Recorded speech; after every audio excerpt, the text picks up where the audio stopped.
Hi, welcome to Standard Deviant School, American Government. I'm Christiana Knight. Our program today is Roots and Structure of Congress. Congress is a crucial part of the United States government, and we'll show you where it came from and why it's so great. We'll also share the heartwarming tale of how a young girl, a puppy, and a simple dream changed the face of American politics forever. What's this, a made-for-TV movie? Let's get started. Here's what's in store. First, we'll dig up the roots of the legislative branch, including the constitutional origins of Congress and its general structure. We'll also check out the rules that govern who can be elected to Congress. Next, we'll look at congressional powers, shared powers, and powers that apply only to one house or the other. Finally, we'll look at how members of Congress represent the people of their district or state. The Standard Deviant's aim is to leave no stone unturned during this candid look at Congress. That's why we're going to treat you to a few moments in the life of a senator. An imaginary senator, that is.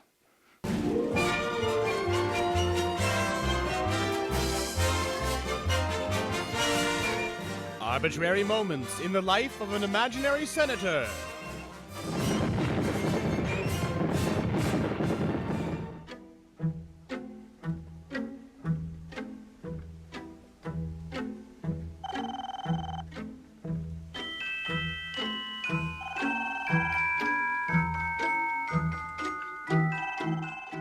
Pretty impressive, huh? And that's just breakfast. We'll be checking in with Senator Ellison later. But for now, let's have a look at the origins of Congress, or as it's known to many, the legislative branch. The legislative branch came into existence a long time ago, during the writing of the Constitution. The Constitution restored the power of the central government after the weak Articles of Confederation proved to be a bad idea. The Constitution gave the government a new life and a new identity.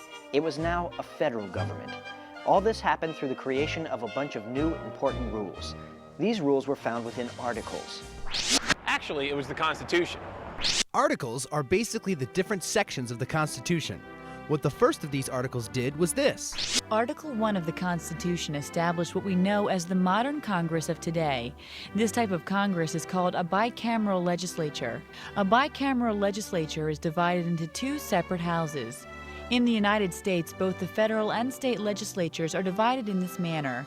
Oh, except for Nebraska, which for some reason is unicameral. Nebraska's a loser.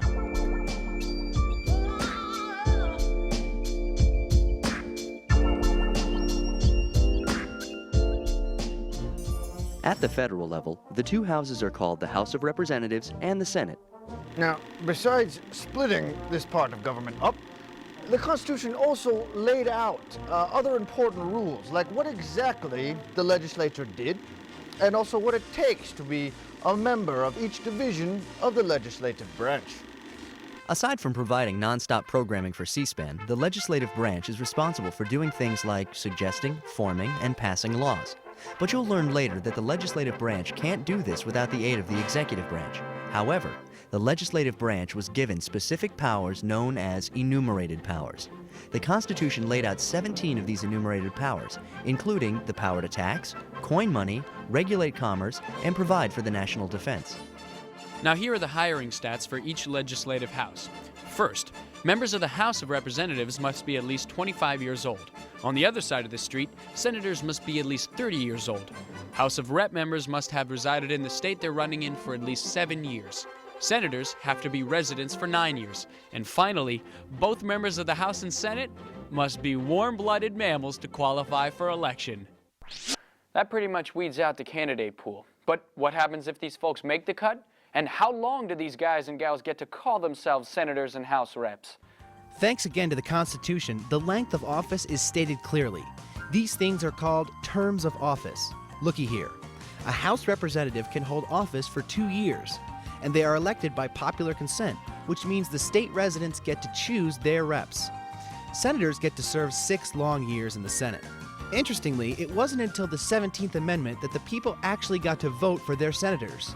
Before then, senators were elected by their state legislature. Also fascinating is that every 2 years, 1/3 of the Senate body is up for re-election. This way, the face of Congress is always changing, and no class of senators or party will ever have total power for too long. And when their terms come to an end, they can always try for another term. Both senators and House representatives have the ability to run again, term after term after term. In fact, some members of the House and Senate have stayed there for decades. So those are the basic rules that determine who can be admitted into the legislative branch. But what exactly is their reason for being here? Well, the biggest job each House rep and senator has is being a representative of the people. One person has to express the voices of many. Just like the President of the United States is kind of like the whole country's representative, members of the legislative branch represent the people in their states or regions. But how does the government decide how these individuals represent the population of the states that they come from? Well, in the Senate, this is easy. The Constitution states that regardless of population, each state will be represented by 2 senators. It doesn't matter if the whole state's population is 2 people and a squirrel, it still gets 2 senators. The registered voters of each state vote for their senators. Squirrel Party doesn't have a chance this year. Nuts! The House, on the other hand, is a different ballgame. That's because the House of Representatives is made up of various amounts of members from each state.